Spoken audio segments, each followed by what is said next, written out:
Howdy, welcome back to more JTReacts, and today we're watching the British perspective on America's Independence Day, 4th of July. You know, growing up, it was about a couple things. Fireworks, cookouts, staying out late and stealing some firecrackers from my dad while he wasn't looking and then going and blowing up the neighbor's mailbox. That was it. That was the one day I was looking forward to every single summer. But nowadays, it's just like the same exact thing, but now I can drink alcohol while I'm doing it, so it makes it 1,000 times worse. Yeah, you know, we're not all just sitting around saying, yeah, forget the British. Yeah, we got them. We got our independence.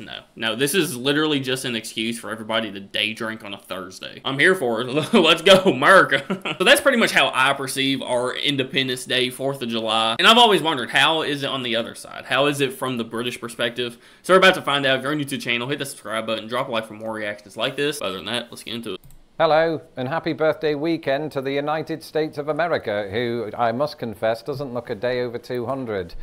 I wish I could say the same about myself, but we've reached that time of year again, haven't we? That time of year that I've celebrated every year for the past 15 years. And that time of year is the 4th of July celebrations here in the United States. And as a British person, that can be a little bit weird, because for those of you who don't know, and that's probably only about 10% of my viewers, America gained its independence from we, the British. And I didn't really know that or have a deep concept of that before moving to the United States. And the reason for that is they didn't really teach us about that in school. I don't know why. I think we learned about all of the victories, you know, the good wars. Yeah, I'm about to say, that's usually how it is, because over here, we learned so much about it. It was a very, very big topic in our history classes in school. But yeah, I feel like you don't learn too much about the losses in any country, you know? You're like, yeah, no, let's forget about the losses, only teach them about the wins, you know? And after I moved, it became apparent that next summer that, oh, you kicked our asses. Although you used a word similar to that I can't necessarily repeat right now, because I might get demonetized. And while we're on the subject of you, if you've not had a chance yet to subscribe to this channel, do that now.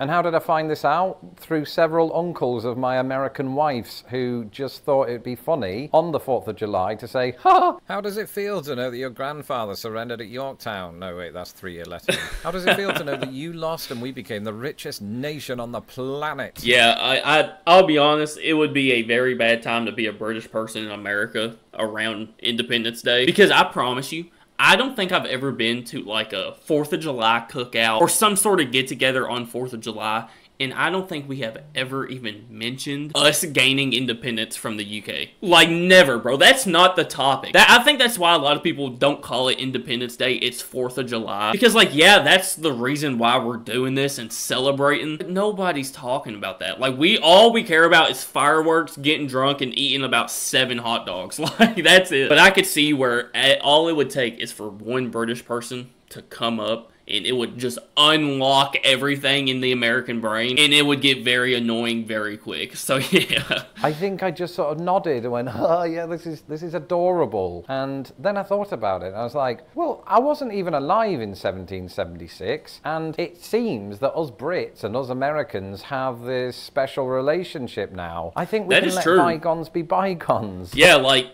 even though this was a whole war and everything, nowadays, dude, I'd like to think of America and the UK as, like, pretty good allies. Especially after, like, the World Wars and everything, where we had each other's back. Didn't really make up for it, but it's kind of put a Band-Aid on the wound a little bit, you know, so. But I think they still think they've won. The uncles, not America. America did win. America won the War of Independence. That's the thing. People nowadays, especially if they have some alcohol consumption, if you start talking about it, they're going to start talking like they were there. Like, these uncles, I think they go home every 4th of July and think, yes, I downed 3 beers, had a plate of chicken wings, and put that Brit in his place. And do you know what? Whatever, because those same uncles love the Beatles. We invaded you in the 60s, and you all lapped it up like it was some kind of ice cream.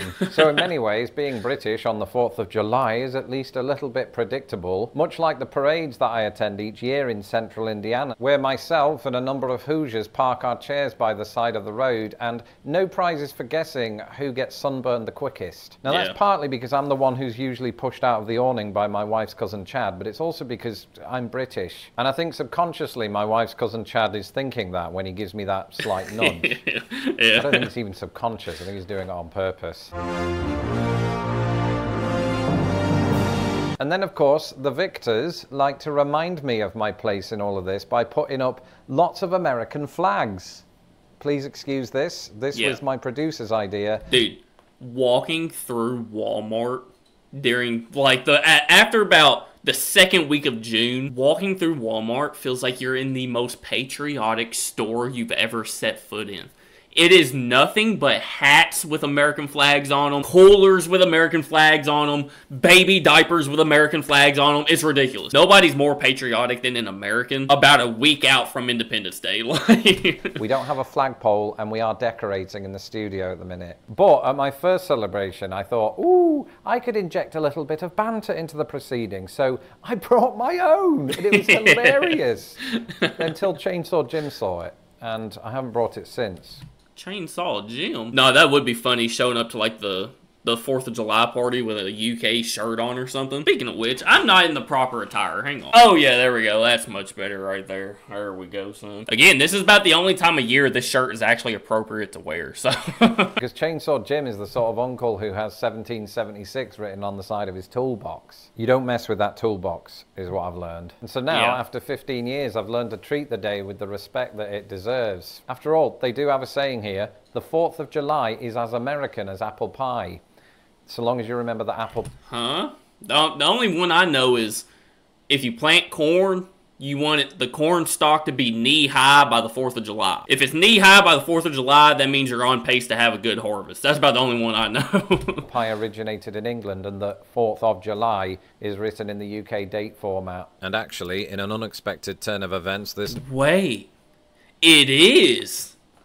Yo! Because it's known as the 4th of July, but a lot of people do call it July 4th. But that is written in the UK date format. I've never realized that. What the heck? Now feels more appropriate than anybody ever anticipated. Imagine for a moment you could travel back in time. You set the time circuits on and head back to Independence Hall, July the 4th, 1776. Actually, some point in August, but people aren't ready for that conversation. Damn. The founding fathers are there. John Adams, Thomas Jefferson, the other ones. They've just signed one of the most important documents in US history, the Declaration of Independence. As they banter back and forth about who has the trendiest pocket watch, you pluck up the courage to stand before them, shoulders pinned back, chest thrust forward as you declare, "Alright lads, you'll never believe what I read on Twitter this morning," but in an American accent. Rightly, nobody understands a single word you just said, except for Benjamin Franklin, who secretly invented Twitter without telling anyone. You continue, "You'll be thrilled to know that in the year 2023, people will still celebrate our independence from the British, including," and I hope you're sitting down for this,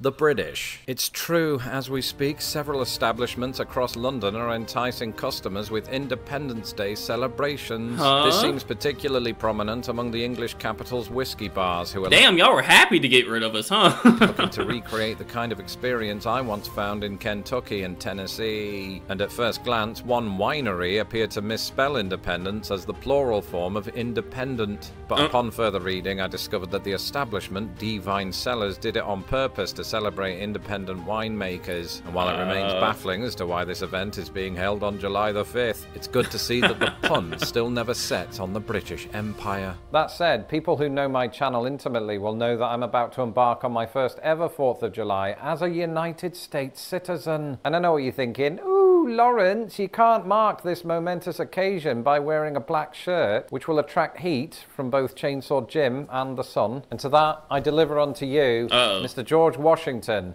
wearing cool shades, chowing down on a hot dog. There you go. There you go. These shirts sit in the closet all year waiting for one day, and that's the 4th of July. Time this year you've made me do that. Where are you going? I think that might be overkill.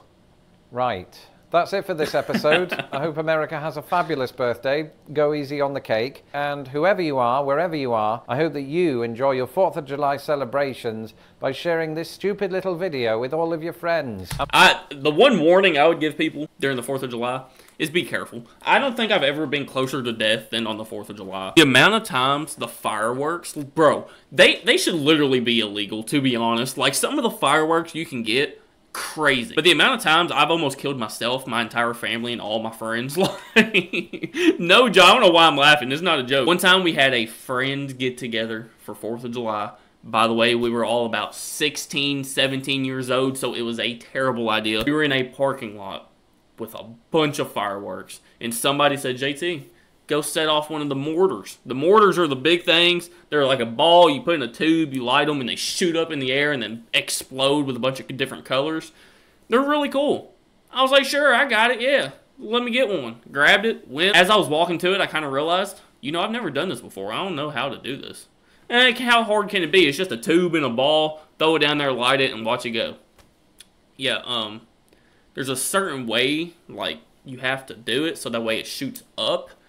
I put it in upside down, lit it, and then kind of just like slowly walked off like, yeah, I know what I'm doing. I got this. Then it started exploding on the ground. There was cars right next to it. There was a bunch of people. Everybody started running. It exploded probably 10 feet behind me.